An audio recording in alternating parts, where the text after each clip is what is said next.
Video కనుక నచ్చితే ఖచ్చితంగా లైక్ చేయడం మర్చిపోవద్దు. సో ఎపిసోడ్లోకి వెళ్తే ఇక వసీకర మనసులో అనుకుంటూ ఉంటుంది, ఎలాగైనా సరే ఈ అక్షయ్ని తప్పించాలి ఇక్కడి నుంచి. వచ్చిన దారి నుంచి కాకుండా వేరే దారి నుంచి తీసుకెళ్తే గుడి నుంచి బయటికి తీసుకువెళ్ళొచ్చు. అసలు వీళ్ళమ్మ ఈ అమ్మాయి ఎన్నిసార్లు అడ్డుపడ్డారు. ఎలాగైనా దీని పల్లెటూరికి తీసుకెళ్ళి అక్కడ దీన్ని బలివ్వాలి కాపాలికాలకి. అప్పుడు నేను నా రూపాన్ని మార్చుకోగలుగుతాను, ఒరిజినల్ రూపానికి రాగలుగుతాను, ఎలాగైనా తీసుకెళ్ళాలి అని చెప్పి ఇక మళ్ళీ ఇటు పెద్దిరాజుగా మారి ఇలా మనసులో ఇలా బయటికి చెప్తూ ఉంటాడనమాట అక్షయకి. అమ్మ అక్షయ, మనము వచ్చిన దారిలో కాకుండా ఇలా ఇదిగో ఈ దారి ఉంది కదా, ఇటు నుంచి వెళ్దాము అని చెప్పి పెద్దిరాజు అంటాడు.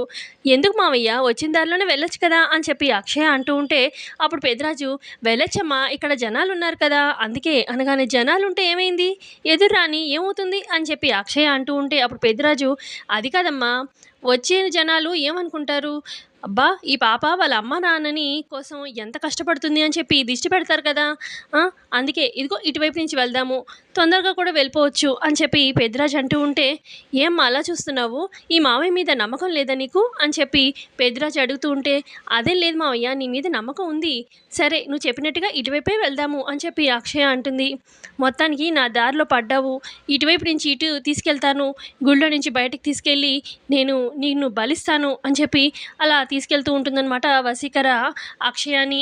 మరోపక్క ఇంకా ఏంటి, ఇంతసేపు కోనేట్లో నీళ్లు తీసుకొస్తానని చెప్పి ఇంకా రాలేదేంటి అన్నయ్య అక్షయ, ఒకసారి మనం వెళ్ళి చూద్దామండి అని చెప్పి అక్షయ కోసం బయలుదేరతారనమాట అవని అలాగే శ్రీకర్. ఇక అక్షయ అలాగే శ్రీకర్ వెళ్తారనమాట. కోనేటి దగ్గర కనిపించరు. ఇక గుడంతా వెతుకుతూ మొత్తానికైతే ఇటు పెద్దిరాజు బయటికి తీసుకెళ్తాడు కదా గుళ్ళో నుంచి, ఆ దగ్గరికి వచ్చేస్తారనమాట అక్షయ దగ్గరికి. అదేంటన్నయ్య, అటువైపు దారి పెట్టుకొని ఇలా తీసుకొస్తున్నావేంటి అక్షయని అని చెప్పి అనగానే ఇప్పుడు ఏం చెప్పాలి అని చెప్పి వసీకర మనసులో అనుకుంటూ ఉంటుంది. చెప్పు చెప్పు బావా, ఎందుకు ఇటువైపు తీసుకెళ్తున్నావు, మాట్లాడవేంటి అని చెప్పి శ్రీకర్ అంటూ ఉంటే ఇక అప్పుడు పెద్దిరాజు అది అది అని చెప్పి అంటూ ఉంటే, నేను చెప్తానమ్మా, మామయ్య ఏమన్నాడంటే అటు వచ్చిన దారినే రావచ్చు కానీ అటువైపు అందరూ జనాలు ఉన్నారు, నిన్ను దిష్టి పెడతారు, అందుకే ఇటువైపుగా వెళ్దాము అని చెప్పి అన్నాడు, అందుకే ఇటువైపుగా వస్తున్నాము అని చెప్పి అక్షయ అంటుంది. అవునా, సరేలే పదండి, మిమ్మల్ని కోనేటి దగ్గర వెతికాము కనిపించలేదు, పద గుడి దగ్గర టైం అవుతుంది కదా పదండి అని చెప్పి రాన్నయ్య అని చెప్పి ఇక తీసుకెళ్తూ ఉంటుందన్నమాట గుడి లోపలికి. ఇక ఇటు వసీకర మనసులో అనుకుంటూ ఉంటుంది, ఛా, ఎప్పుడు చూసినా ఈ అవని అడ్డుపడుతూ ఉంటుంది, కూతుర్ని ఎత్తికెళ్దాం అనుకునే టైంకి అప్పుడు కూడా అంతే, మెచ్యూర్ ఫంక్షన్ అప్పుడు కూడా అంతే, తీసుకెళ్దాం అనుకుంటే ఈ కూతురు కోసం అని చెప్పి అడ్డుపడింది. అసలు ఈ అవని నమ్ముకున్న అమ్మవారు ప్రతిసారి అవనిని దాని కూతుర్ని కాపాడుతూనే ఉంది. నేను నమ్ముకున్న నా కాపాలిక ఎందుకు నాకు సహకరించట్లేదో అర్థం కావట్లేదు అని చెప్పి మనసులో అలా అనుకుంటూ వసీకర ఇటు అవని వాళ్ళతో పాటే వస్తూ ఉంటుందన్నమాట. ఇక అప్పుడు పంతులు గారు ఎదురవుతారు. రండి, మీకోసమే చూస్తున్నాను, అది అక్కడ చెప్పాను కదా గజస్తంభం దగ్గర నీడ పడబోతుంది, టైం అవుతుంది, రండి రండి, అందరు అక్కడ జనాలు కూడా ఉన్నారు, మనం కూడా వెళ్దాము అని చెప్పి పంతులు గారు అంటూ ఉంటే అప్పుడు అవని, అది బిందులో నీళ్ళు తీసుకొచ్చాం కదండి, అమ్మవారికి అభిషేకం అన్నారు కదా అనగానే, అభిషేకము మొత్తం ఈ గజస్తంభం ఇదంతా ప్రోగ్రాం అయ్యాక అప్పుడు చేద్దాము, పర్లేదు బిందె పక్కన పెట్టండి, గుళ్ళోకి వెళ్దాము అని చెప్పి అంటూ ఉంటారన్నమాట పంతులు గారు. సరే పదండి అని చెప్పి అందరూ గుళ్ళోకి వెళ్తూ ఉంటే, ఎందుకు ఆ గజస్తంభం దగ్గరికి వెళ్తే ఆ నీడ అదంతా కూడా పవర్ఫుల్ కదా, ఈ టెటైనా నేను అక్షయ్ని తీసుకెళ్ళలేకపోయాను, ఇక గుళ్ళోకి వెళ్ళడం ఎందుకు అని చెప్పి వసీకర మనసులో అనుకొని, అమ్మ అవని, నేను ఇక్కడే ఉంటాను, మీరు వెళ్ళండి అని చెప్పి పెద్దిరాజు అంటూ ఉంటే, అదేంటన్నయ్య ఇక్కడ దాకా వచ్చి, అసలే అక్కడ అందరూ జనాలు అక్కడ గజస్తంభం దగ్గర చాలా పవర్ఫుల్ మంచిది అని చెప్పి నీడ పడాలని చెప్పి ఎదురు చూస్తూ ఉంటే, నువ్వెందుకు ఇక్కడికి వచ్చి ఇక్కడే ఉండిపోతా అంటున్నావు, అని వాళ్ళంతా నువ్వు చాలా డిఫరెంట్గా బిహేవ్ చేస్తున్నావు అన్నయ్య, నువ్వు నీ మాటలు ఏం అర్థం కావట్లేదు అని చెప్పి అవని అంటూ ఉంటే, అదేంటి బావా ఇక్కడ దాకా వచ్చి, రా లోపలికి, రా గుడిలోకి అని చెప్పి, రామయ్య అని చెప్పి అక్షయ వీళ్ళంతా కూడా బలవంతంగా లోపలికి గుడి దగ్గరికి మెట్లెక్కి పైకి తీసుకొస్తారనమాట పెద్దిరాజుని.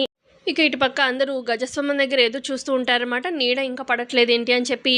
ఇక ఇటు శ్రీకర్ ఏమో దేవుడికి దండం పెట్టుకుంటూ ఉంటాడు, నేను జీవితంలో ఇప్పటిదాకా అవనికి చాలా అన్యాయం చేశాను, దూరం పెట్టాను, ఇప్పుడైనా ఒక మంచి నిర్ణయం తీసుకున్నాను, డిఎన్ఏ రిపోర్ట్ త్వరగా వస్తే బాగుండు, ఇక రిపోర్టు అనుకూలంగా వస్తే నేను నా భార్య పిల్లల్ని మంచిగా చూసుకోవచ్చు అన్నట్టుగా శ్రీకర్ దండం పెట్టుకుంటూ ఉంటాడు. ఇటుపక్క అవని ఏమో, భగవంతుడా నా బావకి నా కూతురికి ఏ గండం రాకూడదు, ఇద్దరు క్షేమంగా ఉండాలి, ఎప్పుడు మంచిగా ఉండాలి అని చెప్పి కోరుకుంటూ ఉంటుంది. ఇక ఇటు అక్షయ్ అయితే యాగం అయితే చేశాము. మా అమ్మ, నాన్న కలిసుండాలి. ఎప్పటికీ వాళ్ళిద్దరి మధ్యలో ఏ గొడవలు రాకూడదు అని చెప్పి అలా దండం పెట్టుకుంటూ ఉంటుంది. ఇక ఇటు పక్కన వసీకరేమో ఎక్కడ నీడ పడుతుందా నా మీద, నా పనయిపోతుంది అని చెప్పి తెలిసిపోతుంది అని చెప్పి భయపడుతూ ఉంటుందనమాట. ఇక కాసేపు అలా చూడగానే మొత్తానికి ఎండ వల్ల ఇక గజస్తంభం నీడ అయితే పడుతుందనమాట వసీకర మీద. పడగగానే ఇక ఇటు పెద్దిరాజు అన్‌కాన్షియస్ అయిపోయి అలా కళ్ళు తిరిగిపోయి పడిపోతాడనమాట. అయ్యో! అన్నయ్య ఏమైంది అని చెప్పి ఇటు పక్కనే ఉన్న అవని, శ్రీకర్, ఇటు అక్షయ కంగారు పడుతూ మావయ్య లే మావయ్య అని చెప్పి అక్షయ కూడా లేపుతూ ఉంటుంది. ఇక అక్కడ ఇటు పెద్దిరాజులో ఉన్న వసీకర బయటికెళ్ళిపోతుందనమాట. ఆత్మ బయటకొచ్చేస్తుంది. ఇక ఆ పవర్ తట్టుకోలేక ఇక నీళ్లు తీసుకొస్తారనమాట పంతులు గారది. ఇక నీళ్లు పెద్దిరాజు మొహం మీద జల్లడంతోని పెద్దిరాజుకి మెలకువ వస్తుంది. ఏమైంది? ఏమైంది? నాకేమైంది? అని చెప్పి అనగానే ఏమవడం ఏంటి? ఇప్పుడే గుడిలోకొచ్చాం కదా అన్నయ్య! నీవెందుకో కళ్ళు తిరిగి పడిపోయావు. అసలు నువ్వెందుకో ఇక్కడ గుడి దాకా కూడా రానన్నావు. అసలు నువ్వు గుడికొచ్చిన దగ్గర నుంచి యాగం దగ్గర కూడా చాలా వింతగా బిహేవ్ చేసావు ఇవాళంతా అనగానే, నేను గుడిలోకొచ్చింది నాకేం గుర్తులేదమ్మా. యాగం దగ్గర అదంతా కూడా నాకంతా ఒళ్ళంతా కూడా ఏదో బరువుగా అనిపిస్తుంది. ఇప్పుడు కూడా చాలా బరువుగా అనిపిస్తుంది. ఏదో నాకసలు ఏం గుర్తులేదు కూడా అనగానే, గుర్తులేకపోవడం ఏంటన్నయ్య?